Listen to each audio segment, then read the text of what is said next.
Everyone, welcome to the Adventure Mystery Book Club. I'm Bill Mallory, branch manager of the La Jolla Library, and all that good stuff. We continue to read Captain Blood by Rafeal Sabatini. And I'm looking over here because I'm picking up my copy. Um, we are, we have reached in the narrative a kind of a turning place here. We've taken a turn, and the two chapters we read last time, the last, it was chapter 12, was basically the last of the adventures of a slave who has been incorrectly, wrongly accused of being a traitor to England, and his slavery in Barbados, and the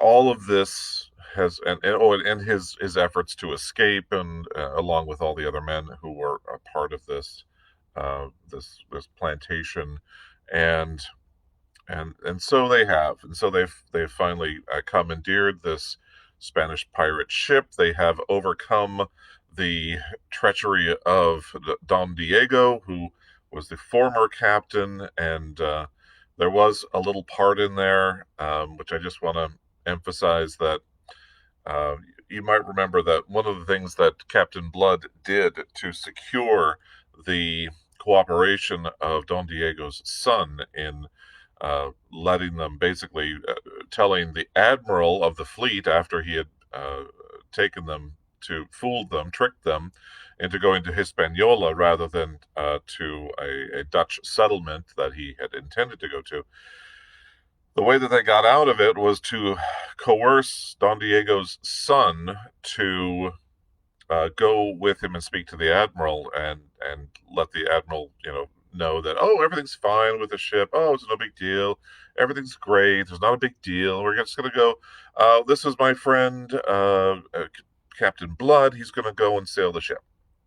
And one of the things that I thought was kind of a little bit of trickery was that you find out only later that he had coerced. I should say this first. They coerced the son by placing Don Diego and tying him over the mouth of a cannon, so that way his arms and legs were tied down to the actual stand on which the cannon was resting, and his chest was in where the ball would come out. So, and he basically says, if anything goes wrong with your talk with the admiral, the first gun that is fired will be this one, meaning that Don Diego will be dead in a very nasty, awful way. And when they get back, the one of the other, I think it was Hagthorpe, one of the other men sort of shamefacedly confronts Captain Blood and says, I don't know how to tell you this, but he died. And they're like, well, what? What do you mean? And the son, of course, is very upset by this whole thing, of course. And um, Peter Blood said, yes, I think he died of fear. So basically, he had the whole possibility of being blown up by a cannon shot if things don't go well was apparently too much of a strain on his body, and he died. But Peter Blood reveals that he died before they even left the boat. He, they tied him up, and the captain said nothing. And when and Peter Blood actually has a little conversation with him, only to continue the ruse that he is that that this person is still alive. When before they'd even left for the admiral's ship, he realized that this person had actually had a heart attack or something and had perished while being tied up. But of course, he couldn't say that to the son at the time, so he has this little conversation with Don Diego, a little one-sided conversation, and then immediately they head out, and with the foreknowledge that uh, that Don Diego had actually already died, and so, but it worked. I mean, he secured the passage of his Don Diego's brother, the admiral, and they got away. They released the Spanish prisoners and they got away. And then and so it kind of tells you a little bit about Captain Blood. I think this sort of tells you that yeah, he's a nice guy, but he's not a great guy. You know what I mean? He's good up to a point, and I kind of like that about him personally. Me personally, I think it just shows another sort of layer on the characterization of Captain Blood.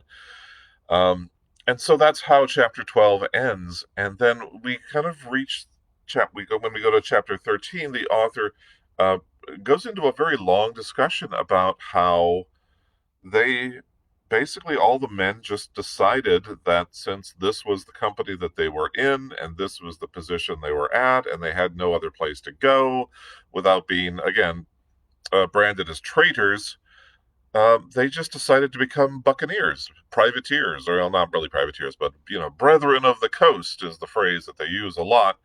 And and part of this is because and this is just a little side thing.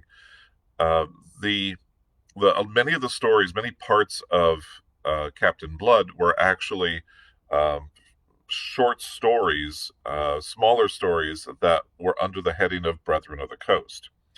So, and perhaps that was to be the title at one point, Brethren of the Coast, but we don't know that. We do know that Rafeal Sabatini wrote a series of short stories on piracy, and called them the Brethren rather of the Coast, and so you tend to find that phrase popping up again over and over again, um, and and so and it also says that part of his decision to become a buccaneer. It was partially based on the fact that he has started to drink rum in large quantities, and partially because that is also the ports in which that they are allowed to sail, since they can't sail into any traditional national port. Everyone is looking out for them. Of course, the Spaniards.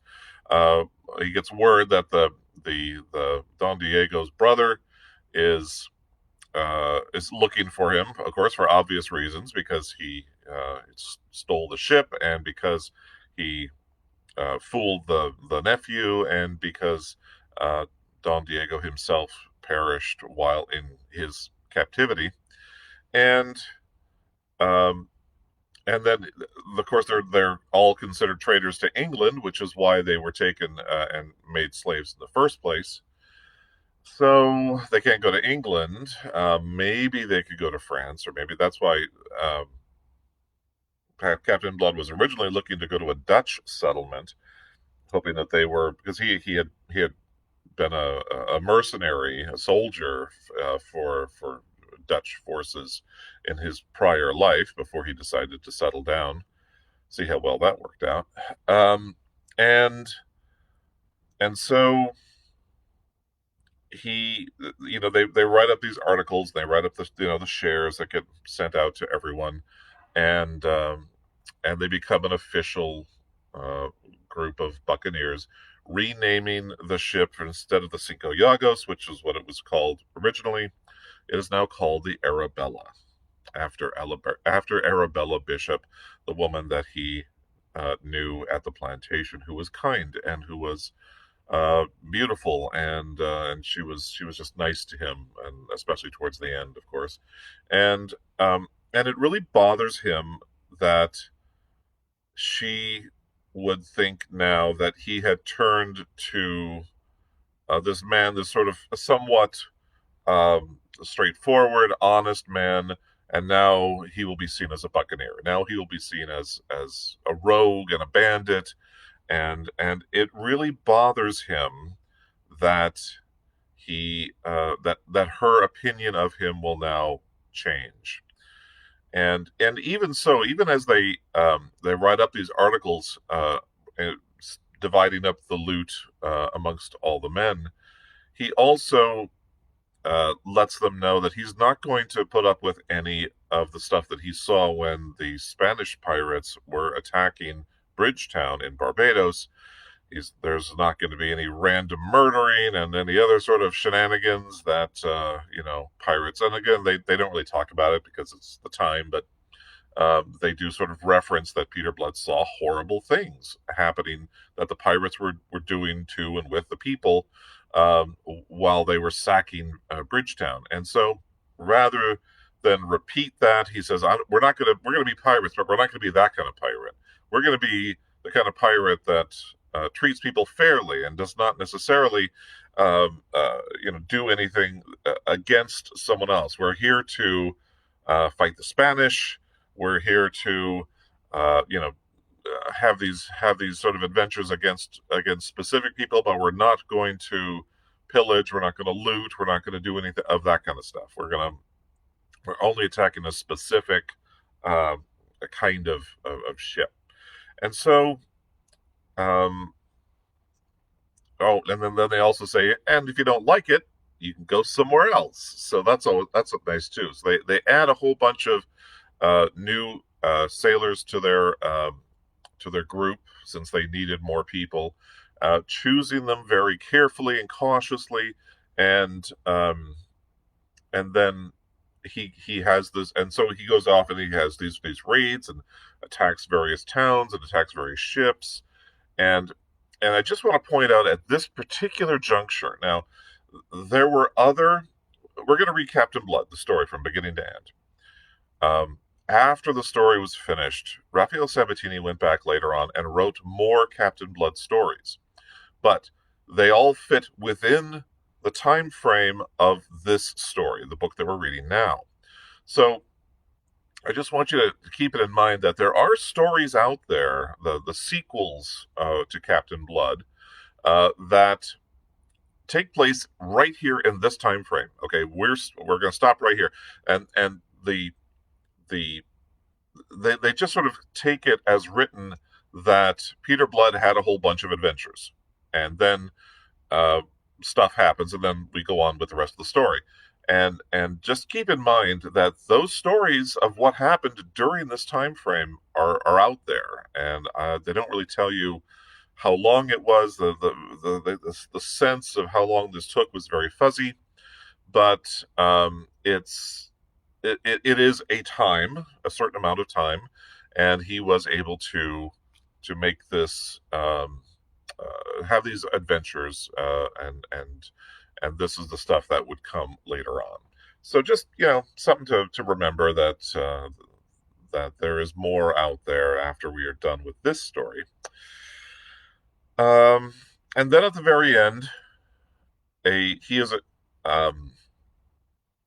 approached by a French pirate of some renown, some success, by the name of Lavoisier, and he proposes that they form a partnership, and that between Blood's men and Lavoisier's men, and all the ships that they sort of have under their command, they can go and do larger things and greater things than they could if they were just doing it by themselves. And Peter Blood, although he instinctively doesn't seem to like this Lavoisier person, agrees that they could do a lot more than they're doing if they were to partner up together.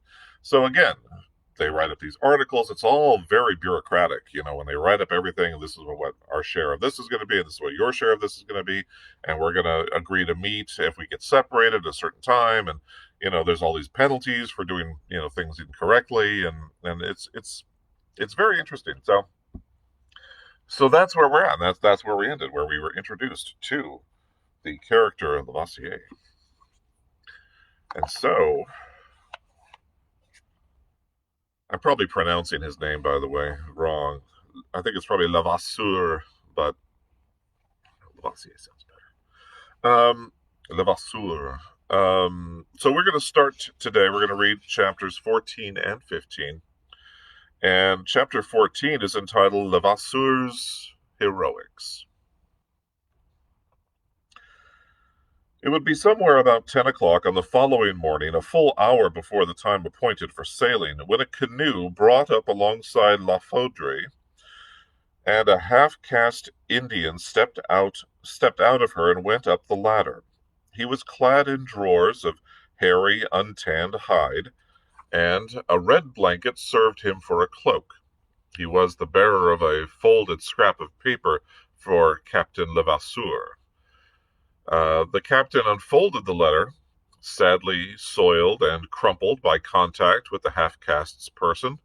Its contents may be roughly translated thus: My well-beloved, I am in the Dutch brig Jongevrou, which is about to sail. Resolved to separate us forever, my cruel father is sending me to Europe in my brother's charge.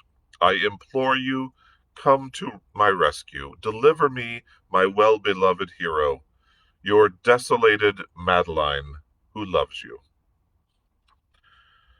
The well-beloved hero was moved to the soul of him by that passionate appeal. His scowling glance swept the bay for the Dutch brig, which he knew had been due to sail for Amsterdam with a cargo of hides and tobacco. She was nowhere to be seen among the shipping in that narrow, rock-bound harbor. He roared out the question in his mind. In answer, the half-caste pointed out beyond the frothing surf that marked the position of the reef, constituting one of the stronghold's main defenses. Away beyond it, a mile or so distant, a sail was standing out to sea. There she go, he said. There! The Frenchman gazed and stared, his face growing white. The man's wicked temper awoke, and turned to vent itself upon the messenger. And where have you been that you have come here only now with this? Answer me! The half-caste shrank, terrified before his fury. His explanation, if he had one, was paralyzed by fear. Levasseur took him by the throat, shook him twice, snarling the while, then hurled him into the scuppers. The man's head struck the gunwale as he fell, and he lay there, quite still, a trickle of blood issuing from his mouth. Levasseur dashed one hand against the other, as if dusting them. Heave that muck overboard, he ordered some of those who stood idling in the waist. Then up anchor and let us after the Dutchman. Steady, Captain, what's that? There was a restraining hand upon his shoulder, and the broad face of his lieutenant, Cahusac, a burly, callous Breton scoundrel, was stolidly confronting him. Levasseur made clear his purpose with a deal of unnecessary obscenity. Cahusac shook his head. A Dutch brig, said he. Impossible. We should never be allowed. And who the devil will deny us? Levasseur was between amazement and fury. For one thing, there's your own crew will be none too willing. For another, there's Captain Blood. I care nothing for Captain Blood. But it is necessary that you should. He has the power, the weight of metal and of men. And if I know him at all, he'll sink us before he'll suffer interference with the Dutch. He has his own views of privateering, this Captain Blood, as I warned you. Ah, said Levasseur, showing his teeth. But his eyes, riveted upon the distant sail, were gloomily thoughtful. Not for long. The imagination and resource which Captain Blood had detected in the fellow soon suggested a course. Cursing in his soul, and even before the anchor was weighed, the association into which he had entered, he was already studying ways of evasion. What Cahusac implied was true. Blood would never suffer violence to be done in his presence to a Dutchman, but it might be done in his absence, and being done, Blood must perforce condone it, since it would then be too late to protest. Within the hour, the Arabella and La Foudre were beating out to sea together. Without understanding the change of plan involved, Captain Blood nevertheless accepted it and weighed anchor before the appointed time upon perceiving his associate to do so. All day the Dutch brig was in sight, though by evening she had dwindled to the merest speck on the northern horizon.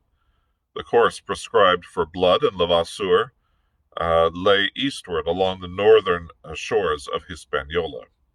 To that course the Arabella continued to hold steadily throughout the night. When day broke again, she was alone. La Foudre, under cover of darkness, had struck away to the northeast with every rag of canvas in her sails, or on her yards. Cahusac had attempted yet again to protest against this. "The devil take you," Levasseur had answered him. "A ship's a ship, be she Dutch or Spanish, and ships are our present need. That will suffice for the men." His lieutenant said no more, but from his glimpse of the letter, knowing that a girl and not a ship was the captain's real objective, he gloomily shook his head as he rolled away on his bowed legs to give the necessary orders. Dawn found La Foudre close on the Dutchman's heels, not a mile astern, and the sight of her very evidently flustered jongleur. No doubt Mademoiselle's brother, recognizing Levasseur's ship, would be responsible for the Dutch uneasiness. They saw the jongleur crowding a canvas in a futile endeavor to outsail them, whereupon they stood off to starboard and raced on until they were in a position whence they could send a warning shot across her bow. The jongleur veered, showed them her rudder, and opened fire with her stern chasers. The small shot went whistling through La Foudre's shrouds, and some slight damage to her canvas. Followed a brief running fight, in the course of which the Dutchman let fly a broadside. 5 minutes after that, they were board and board. The jongleur held tight in the clutches of La Foudre's grapnels, and the buccaneers pouring noisily into her waist. The Dutchman's master, purple in the face, stood forward to beard the pirate, followed closely by an elegant, pale-faced young gentleman, in whom Levasseur recognized his brother-in-law elect. "Captain Levasseur, this is an outrage for which you shall be made to answer. What do you seek aboard my ship?" "At first I thought only that which belongs to me, something of which I am being robbed. But since you chose war and opened fire on me, with some damage to my ship and loss of life to 5 of my men, why, war it is, and your ship a prize of war." From the quarter rail, Mademoiselle d'Ogeron looked down with glowing eyes, in breathless wonder, upon her well-beloved hero. Gloriously heroic he seemed as he stood towering there, masterful, audacious, beautiful. He saw her, and with a glad shout sprang toward her. The Dutch master got in his way, with hands upheld to arrest his progress. Levasseur did not stay to argue with him. He was too impatient to reach his mistress. He swung the poleaxe that he carried, and the Dutchman went down in blood, with a cloven skull. The eager lover stepped across the body and came on, his countenance joyously alight. But Mademoiselle was shrinking now in horror. She was a girl upon the threshold of glorious womanhood, of a fine height and nobly molded, with heavy coils of glossy black hair above and about a face that was of the color of old ivory. Her countenance was cast in lines of arrogance, stressed by the low lids of her full, dark eyes. In a bound her well-beloved was beside her. Flinging away his bloody poleaxe, he opened wide his arms to enfold her. But she still shrank even within his embrace, which would not be denied. A look of dread had come to temper the normal arrogance of her almost perfect face. Mine, mine at last, and in spite of it all, he cried exultantly, theatrically, truly heroic. But she, endeavoring to thrust him back, her hands against his breast, could only falter, Why? Why did you kill him? He laughed, as a hero should, and answered her heroically with the tolerance of a god for the mortal to whom he condescends. He stood between us. Let his death be a symbol, a warning.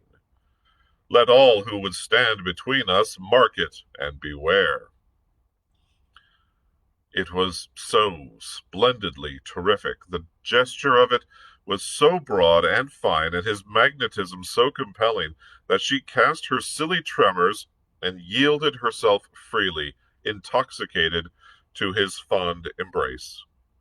Thereafter he swung her to his shoulder, and stepping with ease beneath that burden, bore her in a sort of triumph, lustily cheered by his men, to the deck of his own ship. Her inconsiderate brother might have ruined that romantic scene, but for the watchful Cahusac, who quietly tripped him up and then trussed him like a fowl. Thereafter, what time the captain languished in his lady's smile within the cabin, Cahusac was dealing with the spoils of war. The Dutch crew was ordered into the longboat and bidden to go to the devil.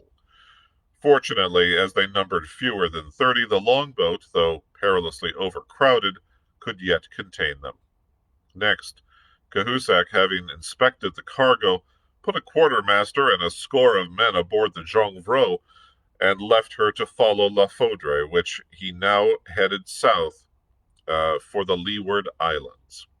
Cahusac was disposed to be ill-humored. The risk they had run in taking the Dutch brig and doing violence to members of the family of the governor of Tortuga was out of all proportion to the value of their prize. He said so, sullenly, to Levasseur. You'll keep that opinion to yourself, the captain answered him. Don't think that I'm a man to thrust my neck into a noose without knowing how I am to take it out again. I shall send an offer of terms to the governor of Tortuga that he will be forced to accept. Set a course for the Virgin Magra. We'll go ashore and settle things from there, and then tell them to fetch that milksop Ogeron to the cabin. Levasseur went back to the adoring lady. Thither, too, the lady's brother was presently conducted. The captain rose to receive him, bending his stalwart height to avoid striking the cabin roof with his head. Mademoiselle rose too. Why this? She asked Levasseur, pointing to her brother's pinioned wrists, the remains of Cahusac's precautions.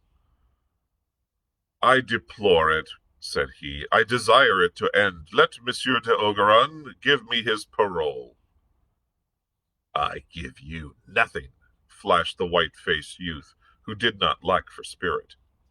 You see, Levasseur shrugged his deep regret, and Mademoiselle turned, protesting to her brother. Henri, this is foolish. You are not behaving as my friend, you little fool, her brother answered her, and the little was out of place. She was the taller of the twain.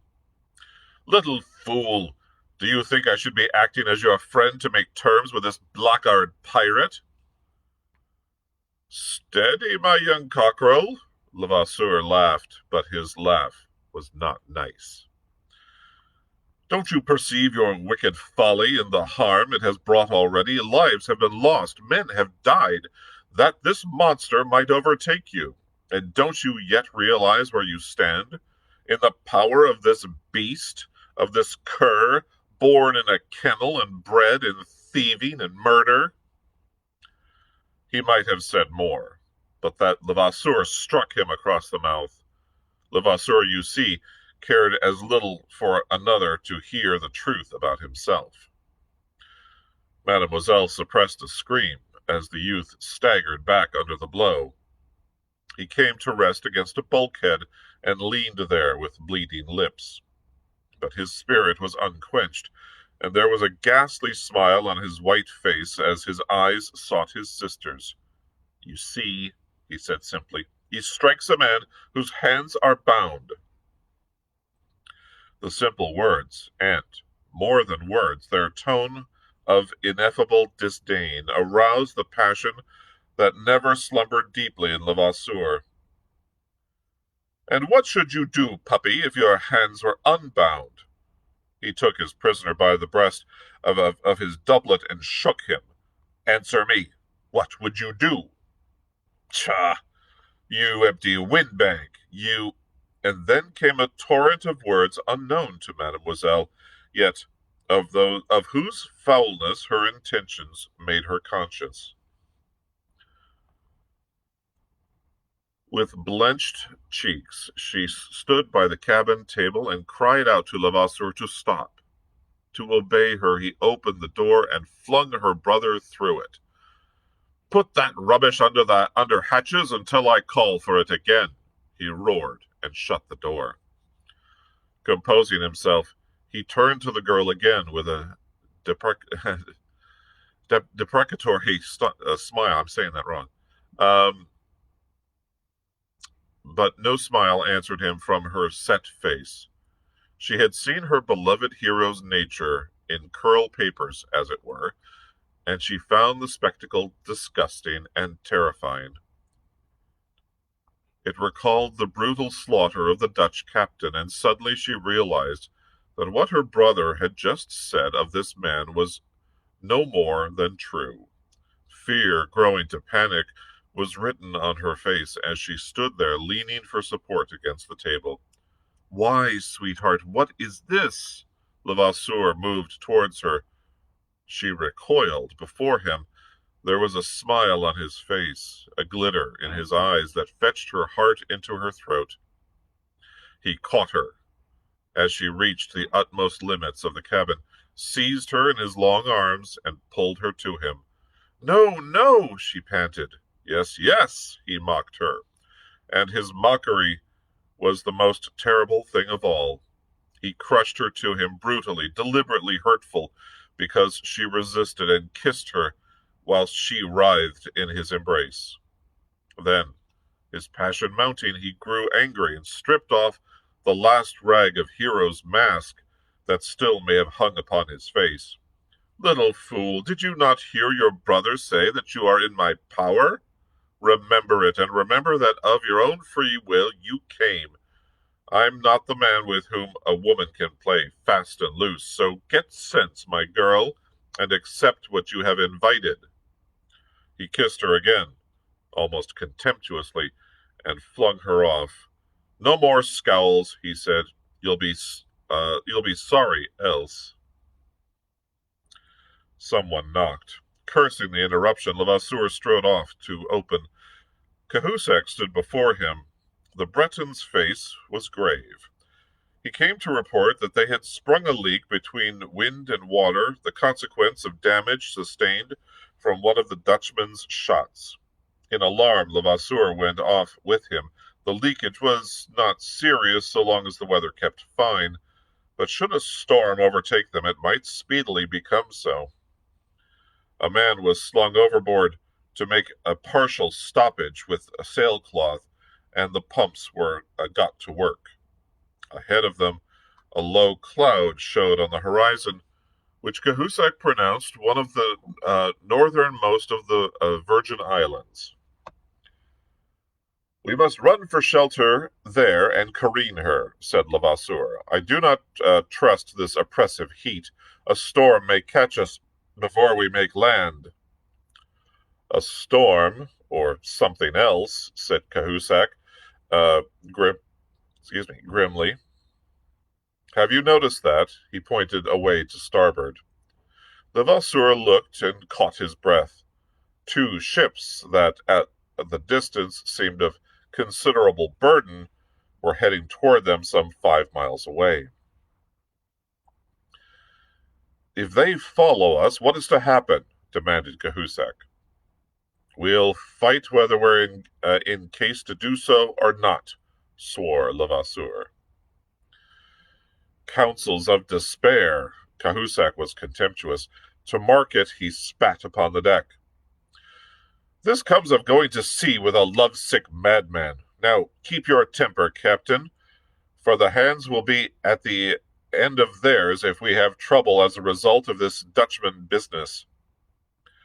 For the remainder of the day, Levasseur's thoughts were of anything but love. He remained on deck, his eyes now upon land, now upon those two slowly gaining ships.